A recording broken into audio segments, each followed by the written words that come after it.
As people reject the company's seasonal gifts, the BBC experiences worst Christmas Day TV ratings ever.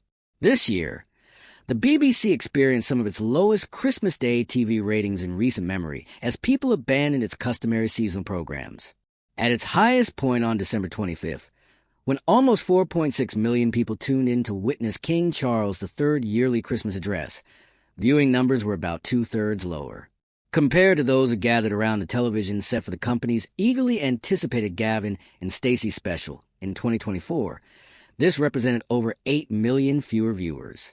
10 million people attended the company's screening of Wallace and Gromit on the same day as 12.5 million people saw the Christmas reunion, and when catch-up views were included, both numbers surpassed 20 million.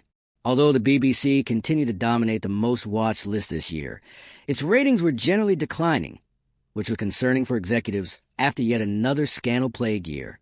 Viewers of well-known shows like EastEnders and Call the Midwife decreased in comparison to 2024, indicating a consistent dip in the number of Brits turning on the TV this Christmas. The Scarecrow's Wedding, which came in second with 4.3 million views, and Strictly Come Dancing, which came in third with 4.2 million, were the only two of the top 10 shows that could match last year's triumphs.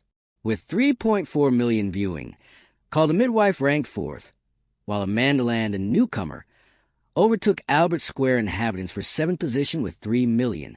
Even its weather predictions surpassed ITV's most popular show, The 1% Club, as the company continued to hold 9 of the top 10 positions for the most popular holiday television programs. However, the numbers, which were previously linked to the BBC's 2006 excursion, which saw its viewers' share plummet to barely 30%, are being referred to as its worst ever festive performance. But even on that Christmas Day, its most popular show, the Christmas episode of The Vicar of Dibley, drew 11.4 million viewers in a world when streaming services like Netflix and Amazon moved many viewers to other platforms. Compared to the peak of 1986, when almost 30 million people watched the company's festive episode of EastEnders, this year's maximum of 4.5 million viewers is a distant cry. In addition to being a continuation of a long-standing tendency, critics contend that this year's low numbers are especially harsh in light of last year's incredible lineup, which was made possible by Gavin and Stacey. It seemed that the possibility of Claudia Winkleman and Tess Daly making their final appearance on Strictly was insufficient to lure viewers back to mainstream television. It will be a devastating blow to the BBC, which is already reeling from a slew of scandals in recent months and U.S. President Donald Trump's hefty lawsuit. The company decided not to cancel the Boxing Day special, the comedy panel show Would I Lie to You, after accusations of improper behavior against one of its panelists surfaced, making this year's offerings controversial in and of itself. This month, HarperCollins fired comedian and novelist David Walliams due to allegations that he harassed junior staff members sexually. Walliams disputes any misconduct. The former host of Britain's Got Talent was already in hot water when it was revealed earlier this year that he made 2 Nazi salutes and a crude sexual gesture during the festive episode's recording. According to reports, host Rob Bryan had to step in during the recording to remind Walliams that the program is pre-watershed and family-friendly.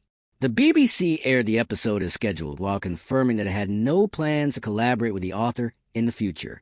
In other news, the BBC's connection to Russell Brand, who was recently accused with more charges of rape and sexual assault against women, is coming under increased investigation. In response to the earlier accusations against him, he entered a not guilty plea. A few days prior to Christmas, Trump launched a $10 billion lawsuit against the company for altering a speech he gave on the day of the Capitol riots in a Panorama episode.